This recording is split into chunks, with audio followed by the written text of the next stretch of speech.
Hello tout le monde, j'espère que vous allez bien et on se retrouve aujourd'hui pour la 7e partie de cette deuxième saison, correspondant à la 6e ronde du championnat suisse par groupe, le retour.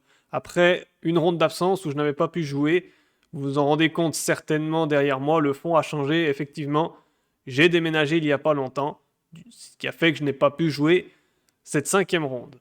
Alors on va juste mettre un tout petit contexte avant le début de cette partie. Donc j'ai déménagé, j'ai un petit peu une nouvelle vie. Et voilà, au niveau échiquéen, ça se passait pas forcément de la meilleure des manières. Comme vous l'avez vu dans les dernières parties, j'étais en manque de réussite. Sur Internet, j'ai essayé de me remettre un petit peu en confiance. J'ai essayé de rejouer un petit peu plus. Puis, il s'est passé quelque chose le jeudi 16 mars. On a eu un tournoi interne du club de Payerne. Et il s'avère que j'ai remporté le tournoi Blitz avec 6 sur 7. Et il y avait quand même de bons joueurs. Il y avait 2 joueurs à 2100 Elo. Et je m'en étais très très bien sorti, forcément. Et ça m'a redonné beaucoup de confiance. Je me suis dit, ok, c'est bon, j'ai les capacités quand même de bien jouer, de faire des belles victoires. Donc ok, je me suis accroché à ce résultat et j'arrive du coup avec un peu plus de confiance pour cette partie. Ok, on joue à domicile.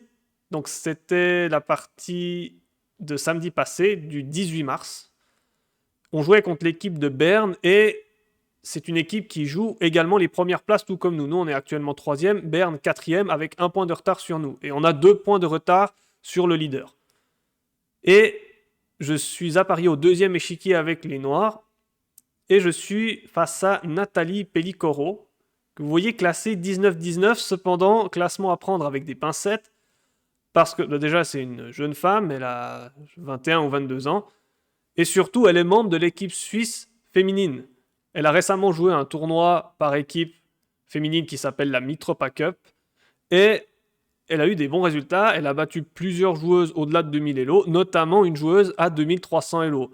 Donc, ça veut dire que c'est quand même une joueuse en progression, même si au niveau de son classement Elo, c'est assez stable depuis quelques semaines, depuis quelques mois. Mais voilà, ok, je suis méfiant. Je sais qu'elle est capable de me jouer une excellente partie, mais voilà, au niveau du classement, j'ai ma chance. J'ai 19,73. Mais ok, je me dis, elle a les blancs. Premier objectif, c'est d'être solide et on verra bien ce qui se passe par la suite de la partie. Donc il est 14h lorsque l'on enclenche la pendule et Nathalie Pellicoro ouvre avec le coup E4.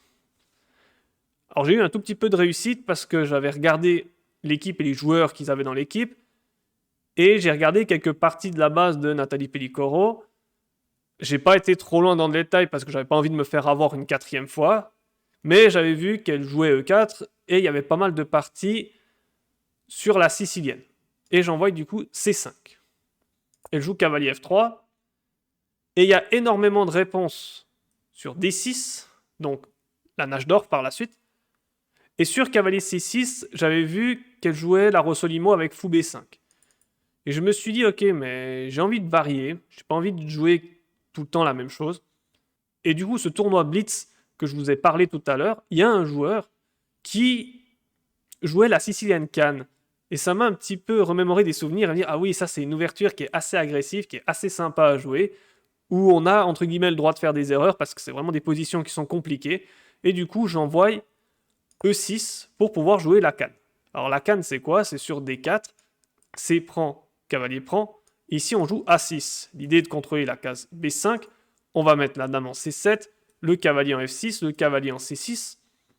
Et on va avoir un système assez agressif. Après, il y a plusieurs plans possibles. Il y aura des idées de B6, fou B7, fou C5 par exemple.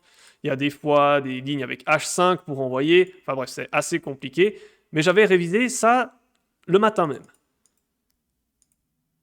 Mais Nathalie m'envoie une première surprise. Elle me joue le coup B3. Ok. J'ai un peu de chance parce que je sais que c'est pas la variante principale. Et j'ai une partie référence de Joshua Waitzkin du CD Chessmaster que j'avais quand j'étais petit. J'avais déjà parlé de ce CD lors de la 4e partie de cette 2e saison. Et je vais vous montrer cette partie depuis le début parce qu'il va y avoir quelques petites variations et vous allez comprendre pourquoi je vous montre cette partie. En fait, l'adversaire de Joshua Waitzkin lui avait tout de suite joué B3 ici. Et justement, il avait répondu E6, fou B2 et D5. L'idée après E prend, ok, les blancs ont déjà développé une pièce, Mais en contrepartie, il y a 2 pions centraux pour les noirs, alors que les blancs en ont aucun. Et la partie avait continué par cavalier F3, cavalier F6, fou B5 échec, cavalier C6, petit roc. Et il expliquait que normalement la bonne case pour le fou de case noire, c'est la case D6, mais qu'il avait plutôt joué fou E7 parce que sur fou D6, il y a des problèmes de tour E1 échec. Étant donné que le roi est en échec, on ne peut pas roquer, c'est coup illégal, donc il doit jouer un coup pour parer l'échec, et le seul coup vraiment logique, c'est fou E6, parce qu'on développe une nouvelle pièce et on bloque l'échec. Mais là, il y a des problèmes de cavalier G5 et c'est déjà pas simple à répondre. Donc c'est pourquoi il avait joué ici fou E7, et par la suite dans la partie, il avait roqué, et puis voilà, c'était une partie par la suite. Mais voilà, en gros, l'ouverture, globalement, ce que je m'en rappelle. Mais du coup, on n'est pas tout à fait dans le même ordre de coups. Après E6, B3, alors je joue D5, bien sûr. Elle prend, je reprends. Donc on est à peu près dans la même configuration. Elle a développé une pièce, mais en contrepartie, moi, j'ai 2 pions centraux. Et je me dis, ok, si elle fait fou B2, bah, je vais jouer cavalier F6, et on retransposera dans la position de white skin. Mais elle me joue fou B5 échec tout de suite. Et on est au 5e coup, et déjà, je me mets à réfléchir. Parce que j'ai un léger problème. Je dis, évidemment, mon idée, c'est de jouer cavalier C6. Je sais que c'est le coup qu'on doit jouer, mais je me dis, est-ce que dans cet ordre de coups, est-ce que cavalier C6 est vraiment souhaitable? Alors fou D7 est possible, c'est même le grand coup, mais fou D7, j'aimais pas trop, parce qu'après fou prend D7 échec, c'est quoi la bonne manière de reprendre? Reprendre de la dame, un jour peut-être il y aura du cavalier E5 et ça gagnera un tempo sur la dame, donc je me dis ok, c'est pas vraiment ce qu'on souhaite. Et sur cavalier prend, le problème, c'est qu'après un coup comme D4, sans doute les pions C et D vont être sujets à s'échanger. Il y aura le pion D isolé, et la case D4 deviendra une case faible. Et du coup, ce cavalier, il ferait mieux de venir ici en C6 pour contrôler cette case D4. La case D7, c'est pas vraiment une bonne case pour le cavalier. Donc, en fait, sur fou D7, il n'y a pas vraiment de reprises qui sont très agréables. Mais je me dis, ok, sur cavalier C6, qu'est-ce qu'elle peut faire? Et un coup qui m'embêtait, c'était dame E2 échec. Parce que dame E2 échec, comment je pars l'échec? Admettons, fou E7. Ça paraît être le coup naturel. Mais là, il y a déjà des problèmes de fou B2. Attaque le pion G7, et on pourrait se dire, bah, cavalier F6, on se développe et on part la menace. Mais après, fou prend, je dois prendre du pion, je ne peux pas prendre du fou, le fou est cloué, donc je dois prendre du pion. Et regardez ma structure de pion à l'aile roi. Et ok, peut-être ça ouvre la colonne G pour des éventuelles attaques, mais vu qu'elle n'a pas encore roqué, elle peut très bien jouer, par exemple, D3, cavalier D2, grand roc. Il n'y a pas l'air d'avoir trop de soucis pour elle, et ma structure de pion à l'aile roi est dégradée. Donc, je ne peux pas vraiment parer par fou E7. Par cavalier E7, là pareil, fou B2. Maintenant, il y a la pression sur le pion G7, comment je sors ce fou? Très bonne question. Et sur dame E7, à nouveau, fou B2. Parce que même si j'échange dame prend E2, fou prend E2, ben, je suis coincé parce que sur cavalier F6, ben, elle va prendre, et je ne peux pas sortir mon fou ni en E7 ni en D6, puisque le pion G7 est attaqué derrière. Donc, j'ai pas de bonne manière de parer en mettant une pièce en E7, après dame E2 échec. Mais ok, je me dis fou E6, à nouveau. Et après 5 minutes de réflexion, le temps de me mettre dans la partie, je me dis, ah mais oui, là, il n'y a pas les problèmes de cavalier G5, puisque la dame contrôle cette case. Parce que le cavalier n'est pas encore arrivé en F6.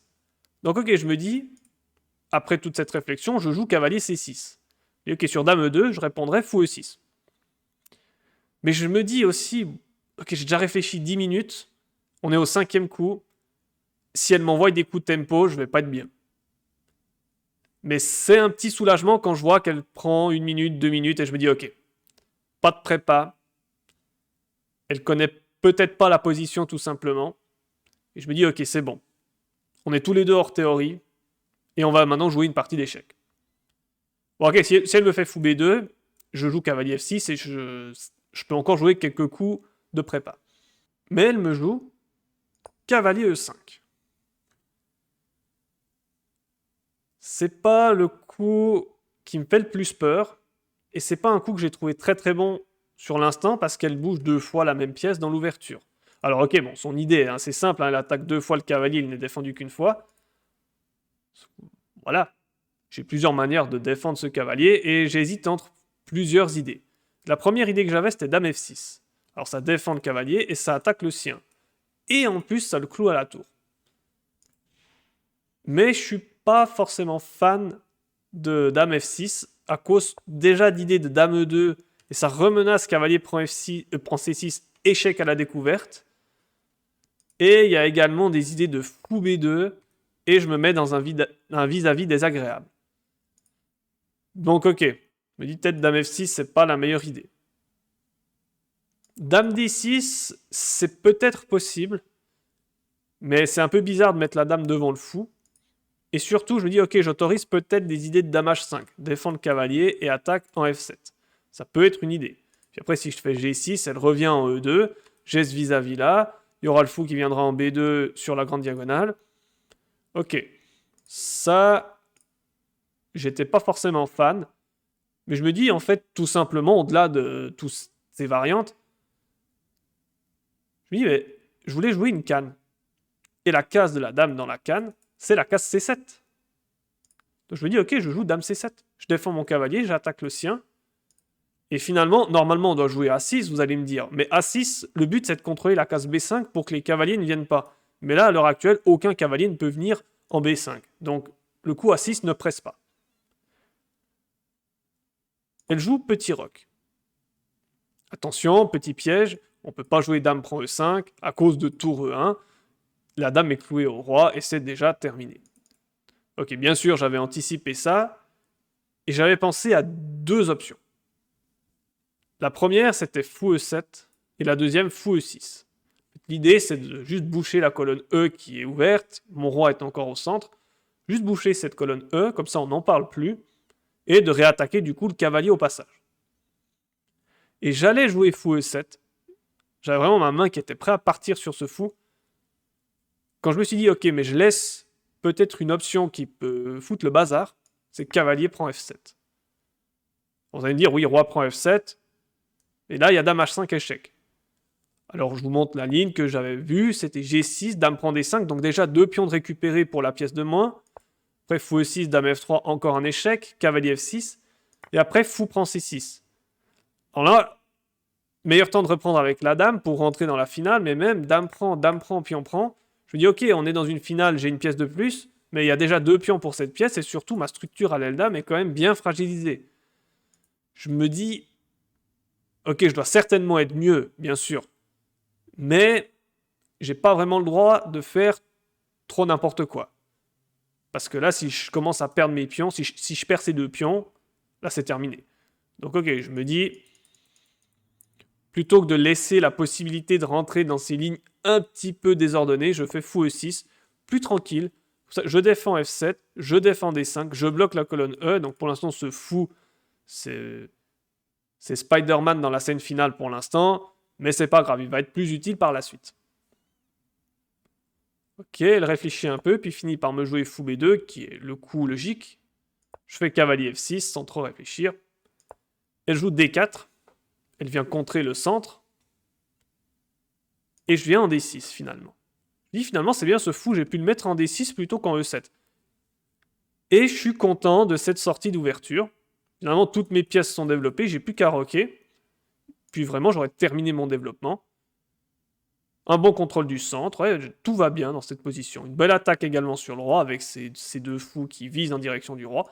Le cavalier qui va pouvoir venir en E4 ou en G4 peut-être par la suite. Ok, j'aime bien la position. Et ici, elle me joue le coup H3. Ok, bon, je comprends l'idée, c'est qu'elle veut pouvoir bouger le cavalier sans se prendre fou prend H2, échec derrière. Mais H3, ça me paraît passif. Et ok, je me dis, ça affaiblit un peu son roi, ça affaiblit la case G3, on va en reparler. J'ai peut-être des idées de fou prend H3 par moment, et sur G prend, le roi qui est ouvert. Je vous reparlerai de tout ça juste après, parce qu'on va arriver dans la position. Mais d'abord, j'ai joué petit roc. Je me dis, ok, mon développement est terminé. Et j'attaque maintenant le cavalier. Le cavalier qui a attaqué 1 fois, 2 fois, 3 fois pour 2 défenseurs. Donc elle a 2 solutions. Enfin 3 solutions. Soit elle recule le cavalier. Mais du coup, le cavalier serait venu en E5 pour revenir en F3 pour rien. Soit elle prend le cavalier en C6, soit avec le cavalier, soit avec le fou. Soit elle rajoute un défenseur avec tour E1 ou dame E2. Elle choisit l'option tour E1. Et en fait, si vous voulez, dans cette position, moi j'avais pensé qu'elle allait jouer tour E1, sur quoi j'aurais roqué. Et dans cette position, alors je ne savais pas trop ce qu'elle pouvait jouer, mais en tout cas pas H3. H3, ça servirait à rien. Mais là, du coup, c'est comme si elle avait joué H3 dans la position. Et ok, je me dis, c'est peut-être déjà un moment important. Alors en termes de pendule, on est ici au 10e coup, elle vient de jouer son 11e coup, on a tous les deux plus qu'une heure à la pendule. Donc on a déjà dépensé quand même 30 minutes sur les 10 premiers coups, ce qui n'est pas anodin. Et ok, je me dis, là, il doit y avoir des signaux tactiques qui traînent. Je commence à regarder la prise en D4. Alors j'ai deux manières de prendre, soit du pion, soit du cavalier. Je dis, admettons que cavalier prend D4. Maintenant, le cavalier E5 est attaqué, le fou B5 est attaqué aussi. Elle n'a pas vraiment le choix, elle doit jouer fou prend D4. C prend D4. Je regarde la ligne forcée, dame prend D4. Et ok, là je vois dame A5 la fourchette. Attaque la tour, attaque le fou. Seule manière de parer, cavalier C3, on bloque la diagonale et on défend le fou. Mais ici, fou B4, on remet une pression sur le cavalier et là c'est terminé. Même si elle joue tour E3 pour rajouter un défenseur, on joue juste fou prend, tour prend, et dame prend B5, et il y a une pièce de plus et c'est terminé. Donc je me dis, ok, elle ne peut pas rentrer dans cette ligne où elle reprend le pion derrière. Je me dis, ok, dans cette position, qu'est-ce qu'elle peut faire? Ok, mais elle peut jouer cavalier F3. Je me dis, ok, elle va récupérer le pion D4 avec le cavalier, son cavalier sera bien placé. Et j'ai essayé de regarder s'il n'y avait pas quelque chose de tactique qui traînait, mais j'ai rien trouvé de bien sorcier. Et je me suis arrêté là. En fait, je me suis dit, ok, bon, j'ai peut-être des idées de cavalier E4, ce genre de choses, mais je dis, ok, je mets ça de côté, et je regarde maintenant C prend D4. Comme ça.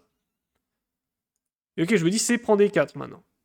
Si elle me joue fou prend, alors là c'est grave, parce que cavalier prend D4, là elle est obligée de reprendre parce qu'il y a une pièce de moins, dame prend D4, et c'est la même position, dame A5, et c'est la même tactique qu'on vient de voir.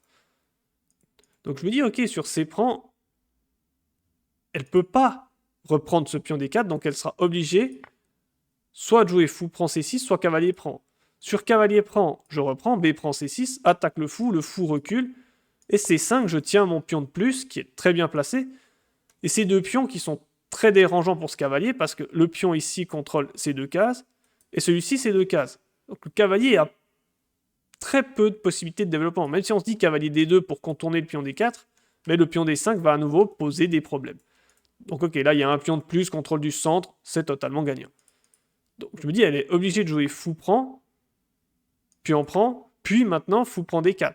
Et à ce moment-là, elle a cédé la paire de fous dans une position qui a plutôt tendance à s'ouvrir. Donc je regarde un peu tout ça, après tour E1, et je me dis, mais ça a l'air pas mal. Et je joue C prend D4.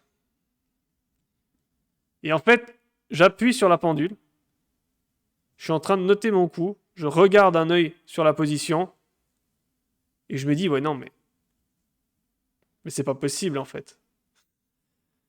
Tu l'as vu dans la variante avec cavalier prend D4, mais elle n'est pas obligée de jouer cavalier prend C6 ou fou prend C6. Elle n'est pas du tout obligée. Elle peut juste jouer cavalier F3 comme tu l'as vu dans la variante précédente. C'est exactement la même chose qui s'est passée face à Yana Ramseyer. Exactement la même chose. Je le vois dans une variante, donc je joue pas le coup. Et du coup, je joue l'autre coup, mais en fait, il y a la variante aussi, et je l'oublie complètement. Elle se fait pas prier, elle me joue quasi instantanément cavalier F3. Bon, je me dis, ok, c'est pas la fin du monde. Je me dis, ok, la position, elle est encore tout à fait correcte. Dans ma tête, je me dis, ok, j'avais peut-être un léger avantage. Maintenant, avec cavalier F3, elle a peut-être égalisé. Mais ok, la partie continue. Et je joue à 6 et je lui pose une question. Où tu mets ton fou? Il y a, grosso modo, 3 solutions. Soit fou prend C6, soit fou D3, soit fou F1.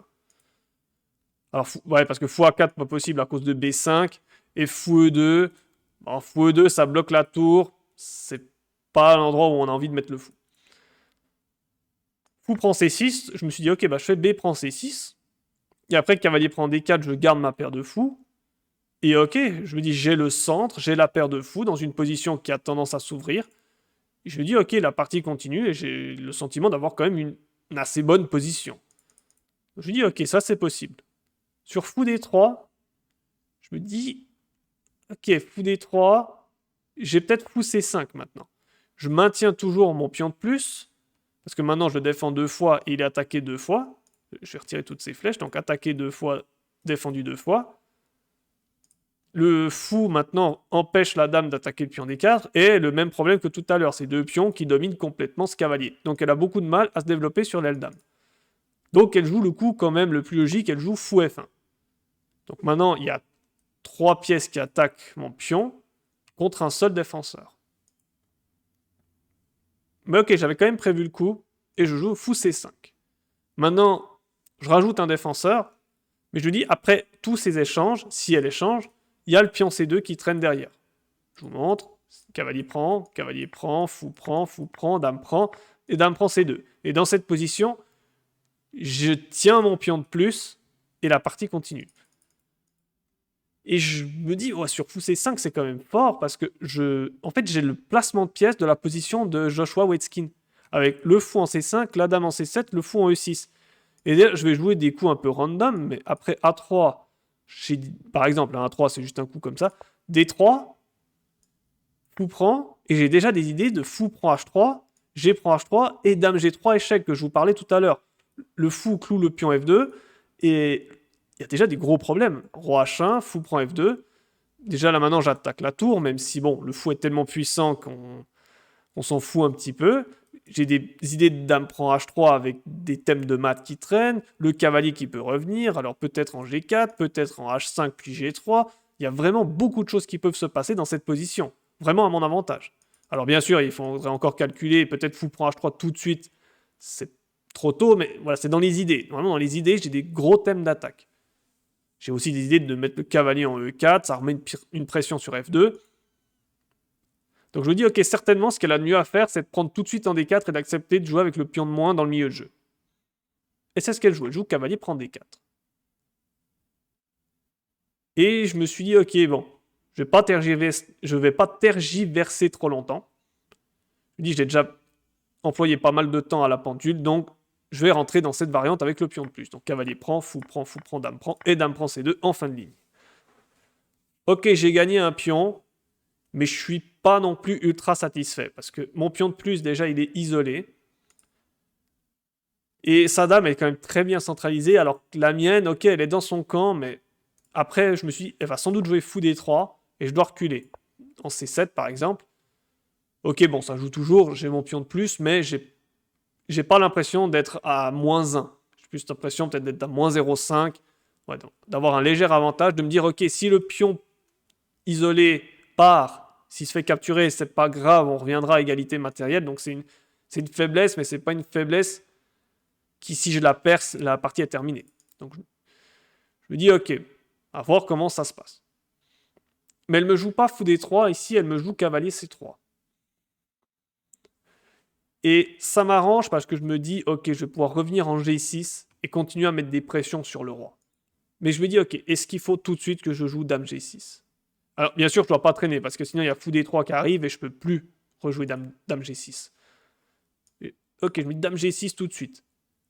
Ok, admettons fou D3. Dame H6. Et je me dis, il y a peut-être des idées de tour E3 ici. Avec des idées de coulisser la tour en G3 et de mettre une grosse pression sur mon roi. En fait, finalement, c'est peut-être moi qui suis moins bien. Alors, j'avais prévu, dans le pire du pire, j'avais vu ça. Roi H8, tour G3 et tour G8. Ok, je mets la carapace. Maintenant, mon pion G7 est décloué, donc pas de problème sur le cavalier F6. Mais voilà, après, il faut quand même trouver quelque chose à faire avec cette dame. La tour qui ici est bien placée défensivement et offensivement.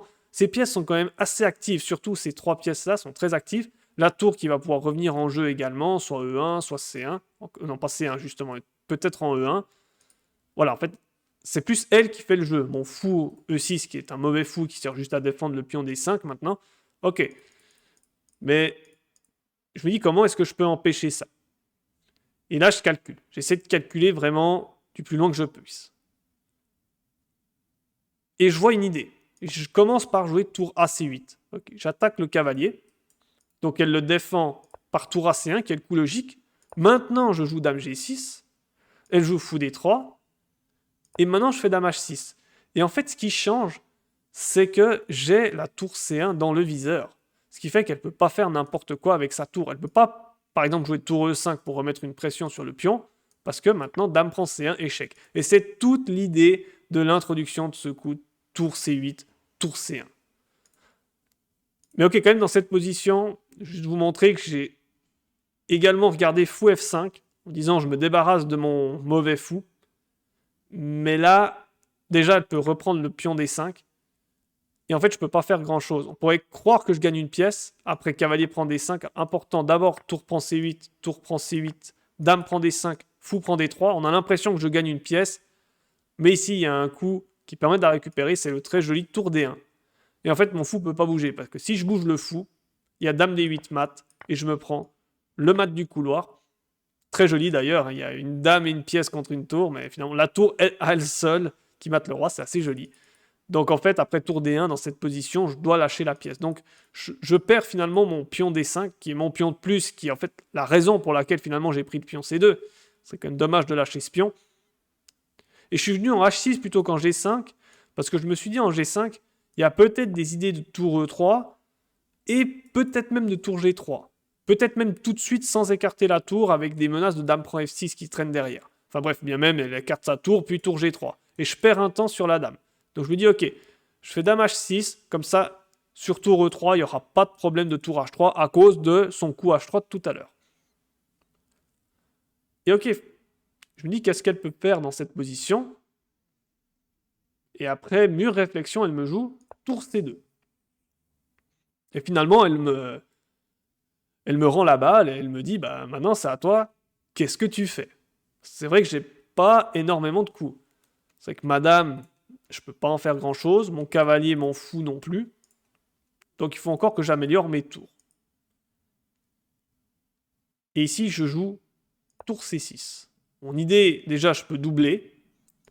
Et je me dis, je sais pas, si un jour ces pièces peuvent partir, je peux peut-être jouer tour G6 ou en H6 ou en F6, puis commencer à jouer sur les colonnes en direction du roi. C'est également une idée à moyen long terme, on va dire ça comme ça. Ok, en termes de pendule maintenant. Elle lui reste 27 minutes à Nathalie, tandis qu'à moi, il me reste 20 minutes. Donc j'ai 7 minutes de retard, 20 minutes pour jouer 20 coups. Donc en moyenne 1 minute 30, vu qu'il y a les 30 secondes de rajout par coup, 1 minute 30 par coup. C'est pas énorme, hein. La position elle est quand même passablement compliquée, c'est pas énorme. Mais à nouveau, je lui dis, bah, qu'est-ce que tu fais maintenant? Je m'attendais, je sais pas, à un coup comme tour C1 pour doubler. Mais non, elle me joue un coup que j'ai pas du tout anticipé. Cavalier A4. Ok, bon, je comprends, elle veut jouer cavalier C5 et replacer son cavalier. Et c'est une très très bonne idée. Parce que finalement, sa seule pièce qui jouait pas vraiment, c'est son cavalier C3. Et en A4, où elle veut venir ensuite en C5, bah, c'est finalement une très bonne idée parce qu'elle va attaquer le pion B7, menacer le fou E6. Son cavalier qui va maintenant être très actif.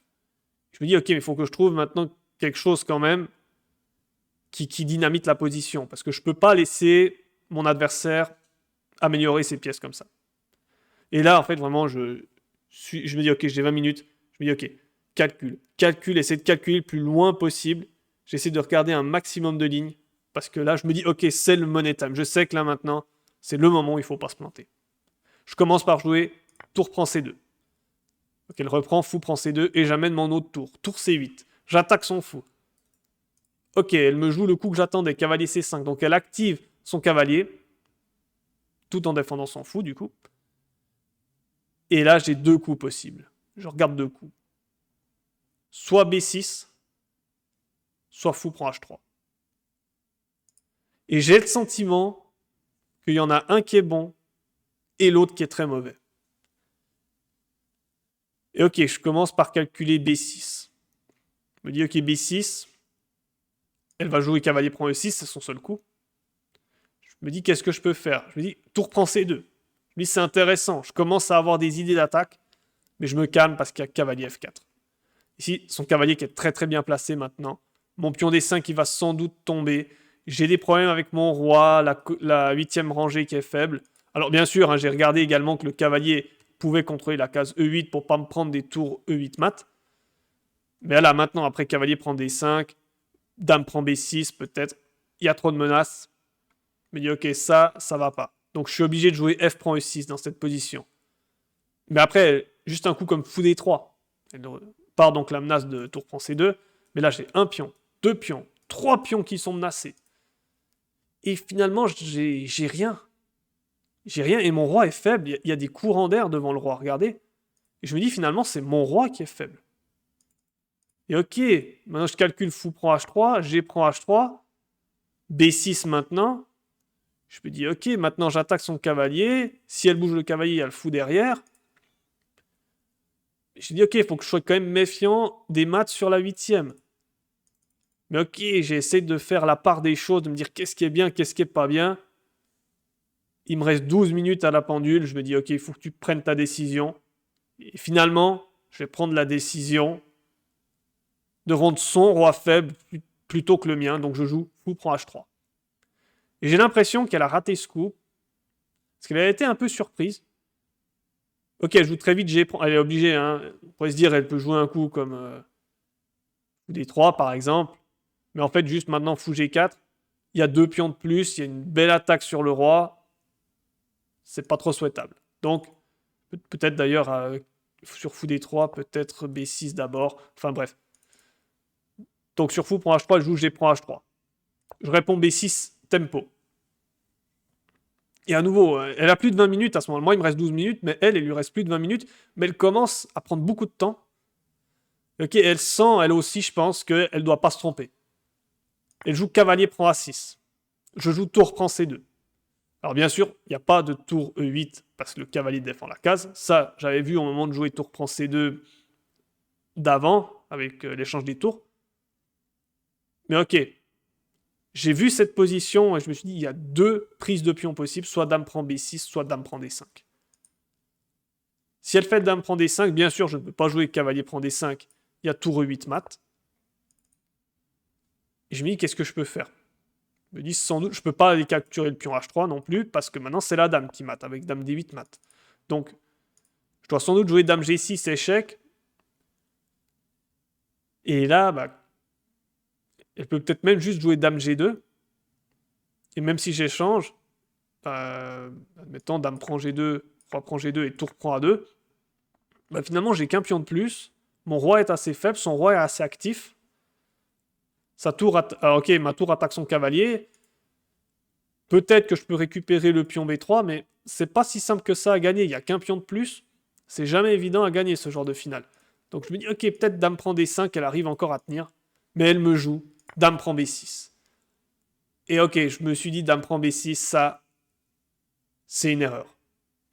C'est une erreur parce que, en fait, vu qu'elle n'a pas pris en D5, bah en fait, je vais pouvoir jouer dame G5 échec, plutôt que de venir en G6, même si j'ai un petit peu regardé dans cette position dame G6 échec, avec l'idée sur roi F1 de venir en D3, mais je me dis, ok, mais dame G5 échec quand même, parce que roi F1, c'est pas le coup naturel.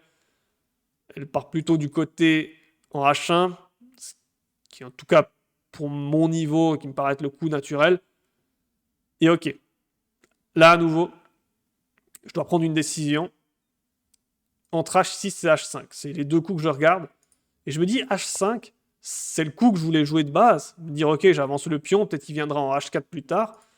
Mais en fait, après dame B8 échec, roi H7, tour G1, attaque la dame, dame bouge, puis dame G3, bah, il y a peut-être des menaces de contre-jeu. Ok, alors là, il y a peut-être juste G6 tout simplement. Mais je me suis dit, ok, donc double effet prophylactique, je vais plutôt jouer H6. La première prophylaxie, éviter le mat. Et la deuxième, sur la ligne dame B8, roi H7, tour G1, dame F5, dame G3. Maintenant, j'ai au pire cavalier H5. Mon cavalier défend G7, attaque la dame et va peut-être pouvoir venir en F4 et venir attaquer le roi adverse. Donc, ok, je me dis, je vois tout ça. Je me dis, ok, je joue H6. Et là, j'ai l'impression qu'elle ne peut plus rien faire. Mais elle va me jouer un coup que je n'ai pas anticipé ici. Elle me joue cavalier B4. Je dis, ok, ça c'est bien joué. Elle attaque ma tour. Elle défend le pion A2. Et ok, je dois prendre une décision où je dois aller avec ma tour. Je me dis, ok, je veux rester sur cette deuxième rangée, bien sûr, parce qu'il y a des fortes attaques sur le roi. Je dis, ok, tour B2, il y a cavalier D3, et finalement le cavalier réattaque la tour, le cavalier va pouvoir revenir en E5, puis le cavalier va revenir défendre, alors qu'il était tellement loin en A6, en 3 coups, ce cavalier qui revient défendre. Donc ok, non, je me dis, bon, l'autre coup, c'est tour D2. C'est le coup qui me paraît logique, je joue tour D2, le cavalier, du coup, ne peut plus revenir en D3. Mais là, ok, je vois qu'elle a peut-être dame E3 pour s'en sortir. Elle attaque ma tour, elle attaque ma dame. Et je peux en fait pas refuser l'échange des dames. J'essaie de regarder s'il n'y avait pas des idées de dame H4, avec l'idée de donner la tour, dame prend H3, roi G1 et cavalier G4. Je dis, est-ce que j'arrive à mater?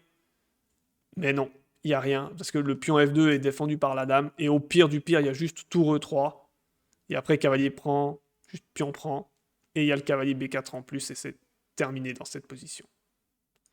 Donc ok, ça va pas. Je me dis, ok, si j'échange les dames, dame prend E3, F prend E3. Ok, il y a les deux pions passés éloignés du roi, ça fait quand même assez peur. Égalité matérielle. Je sais pas si je la tiens, cette finale. Donc, il faut que je trouve autre chose. Je me dis, ok, sur dame E3, j'avais anticipé cavalier E4. Et l'idée, sur dame prend G5, de jouer cavalier prend F2, échec intermédiaire, roi G2, et H prend G5. Et ok, j'ai un pion de plus, mais ok, je suis pas 100% confiant de rentrer dans cette finale non plus avec ces deux pions passés éloignés. Mais ok, je me dis c'est sans doute la meilleure chance de gain que j'ai sur dame E3. Et finalement, après mûre réflexion, elle joue tour G1. Et quand je vois tour G1, je me dis ok, ça sent l'erreur décisive. Parce qu'en fait, ok, elle active sa tour, mais finalement cette tour qui est aussi pas si mal placée en E1. Mais ok, maintenant je joue dame F4. Alors bien sûr, hein, je reste à la défense de mon cavalier, puisque maintenant mon pion G7 est cloué. Mais en fait, maintenant, ce coup dame F4, et finalement cette dame en F4 plutôt qu'en G5, ça change tout. Parce que maintenant, elle a plus dame E3 comme tout à l'heure. Parce que sur dame E3, il y a dame prend B4, et ma dame défend la tour. Donc je lui enlève son coup prophylactique qui permettait de défendre. Enfin, en tout cas, de mieux tenir. Ok, là, je me dis, mais qu'est-ce qu'elle peut faire? Ok, on est au 30e coup. Moi, il me reste 4 minutes. Elle lui reste 15 minutes. Mais là, elle va vraiment employer beaucoup, beaucoup de temps. Et moi, je me dis, ok, j'ai 10 coups en 4 minutes, plus les 30 secondes de rajout par coup. C'est largement suffisant dans cette position pour moi. La partie, elle est en train de tourner. Elle joue tour G2. Ok. Elle veut tenir absolument son pion F2, qui est défendu 2 fois, attaqué 2 fois. Je me dis, ok, je rajoute un attaquant cavalier E4. Elle joue dame D8 échec. Je joue roi H7. Elle joue cavalier prend D5. Dernier élan de désespoir. Elle essaie de ramener le cavalier en défense. Mais ok, là, je me prends un peu du recul et je me dis, ok, là, il doit y avoir quelque chose à faire dans une telle position. Et vous pouvez mettre pause de votre côté si vous voulez vous entraîner. Il y a un mat en 4 forcé. Je joue tour D1 échec. Seul coup, tour G1. Je joue tour prend G1 échec. Seul coup, roi prend G1. Dame prend F2 échec. Roi H1. Et dans cette position, il y a cavalier G3, échec et mat. Gros soulagement après plusieurs parties assez compliquées. Une très très belle partie. Merci à Nathalie Pellicoro qui a été très très fair play. Elle m'a laissé mater. Elle aurait pu abandonner, mais elle a été jusqu'au mat. On a un petit peu discuté après la partie. Alors, on n'a pas eu le temps d'analyser très longtemps parce qu'elle devait prendre le train. Mais on a un petit peu discuté de qu'est-ce qu'elle pensait qui était bien, qu'est-ce qu'elle pensait qui n'était pas bien. Et on va en parler après. Je vais faire la revue de partie. Et elle m'a dit que j'ai fait une très très belle partie. Donc voilà, si une membre de l'équipe suisse féminine me dit que j'ai fait une très très belle partie, c'est que ça devait être une très très belle partie. Et j'avais ce sentiment-là aussi d'avoir fait vraiment une très belle game. Et voilà, je rentre à la maison, je mets la position sur Lichess, j'envoie le rapport de partie et voilà ce qui me sort. Donc voilà, c'est quand même pas... Alors je savais que ma partie n'était pas parfaite non plus, loin de là, mais il y a quand même des jolies zones de turbulence, notamment sur la fin de partie.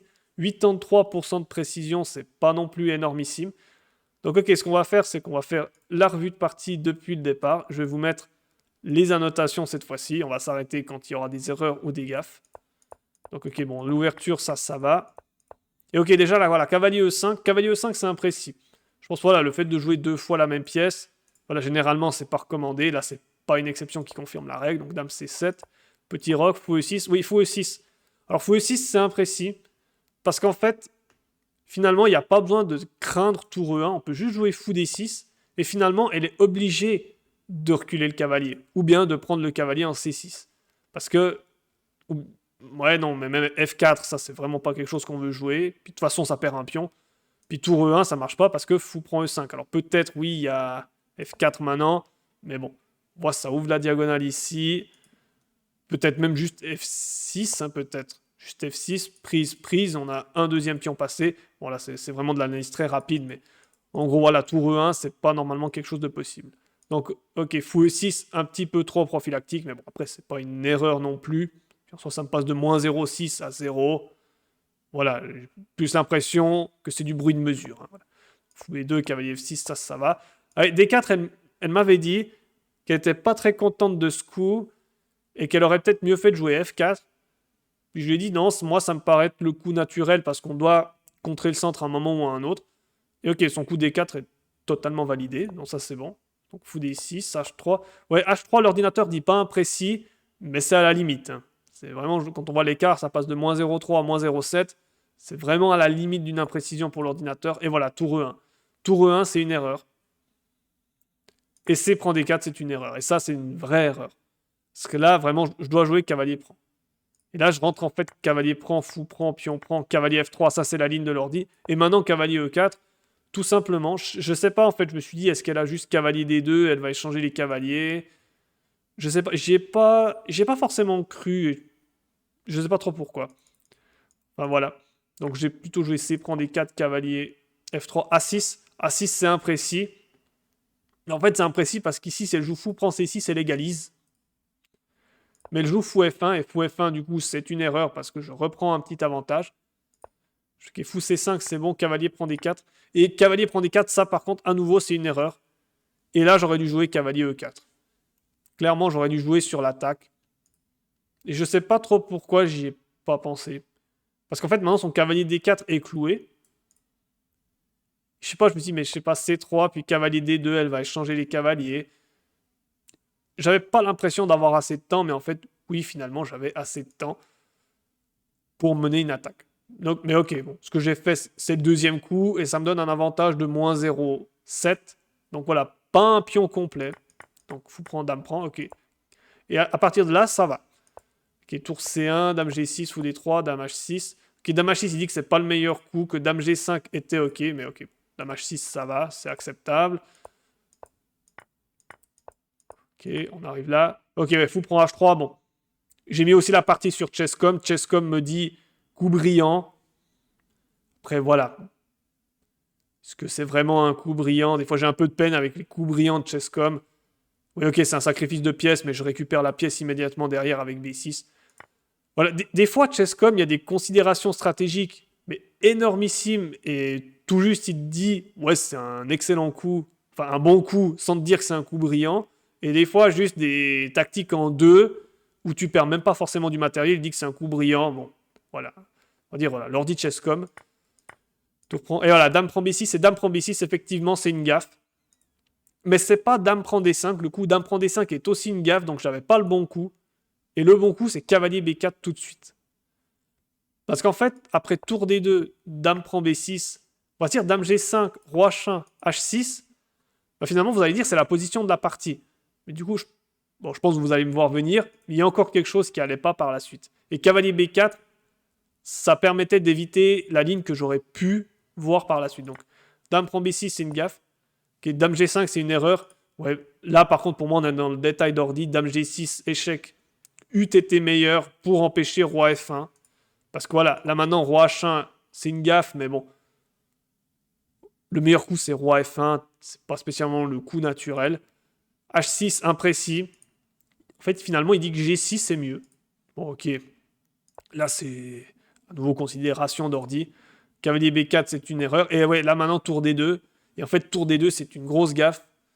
Parce qu'en fait, ici, il y a un coup qui met fin. Alors, c'est le deuxième coup. C'est pas non plus un coup catastrophique. Mais en fait, il y a un coup qui met fin à la partie immédiatement. C'est tour C3. Attaque le pion H3, menace mat. Et c'est fini. Et en fait, j'ai essayé de regarder, est-ce qu'on peut jouer dame B8 échec, roi H7, puis dame H2. J'avais vu ce genre de petite tactique dans la partie. Finalement, elle arrive à revenir, elle défend le pion H3. Cette dame, finalement, alors elle est très passive, mais est-ce que ça tient? Mais en fait, ici, il y a dame H4. On menace tour roi H3, puis dame prend B4. Et elle peut rien faire. Un autre coup qu'on pourrait se dire, après tour C3, c'est tour E3. Mais ici, il y a mat en 2, avec tour C1, roi G2, dame G1 mat. Donc ça, c'est pas possible. Je me suis dit, ok, peut-être roi H2 tout de suite, du coup. Ultime élan d'espoir. Mais après dame F4, échec. Attaque le pion F2, donc elle doit venir en G2. Il y a juste cavalier E4. Et voilà, il y a 3 pièces à l'attaque. Il y a des menaces de dame F3. Ça, c'est complètement fini. Et ça, en fait, j'ai juste manqué d'un peu de recul parce que je me suis vraiment dit, cette tour, je veux la garder sur la deuxième. Mais ok, voilà, bon, tour D2. Et par contre, ouais, sur dame E3, ça, j'étais assez content. Cavalier E4, effectivement, était la bonne ligne. Après, dame prend G5, cavalier prend F2, roi G2 et pion prend G5. Il faut savoir que cette position, elle est notée moins 1.3. Et le seul coup pour les blancs pour espérer faire nul, c'est roi F3. C'est pas facile, on redonne encore un autre pion, mais finalement, on active le roi. Et c'est vraiment la différence d'activation des rois qui fait la différence dans la finale. Mais ok. Mais là, par contre, là, elle a joué tour G1, et là, par contre, c'est terminé. Après, on arrive à la fin de partie. Alors, l'ordi donne gaffe ici, mais c'était déjà fini. C'est juste qu'il y a mat forcé maintenant, avec le mat en 4 de la fin de partie. Donc, très belle partie. 10 points Elo de gagné sur cette partie. À une semaine de l'Open de la Broye qui va se dérouler du vendredi 24 au samedi 26 mars de cette année 2023. Un maximum de confiance emmagasiné pour ce tournoi en espérant vraiment rapporter des points, rapporter des élos. Vous aurez bien sûr le résumé complet de mon tournoi dans les jours qui suivront. Et en attendant, je vous dis ciao ciao à tous, ciao.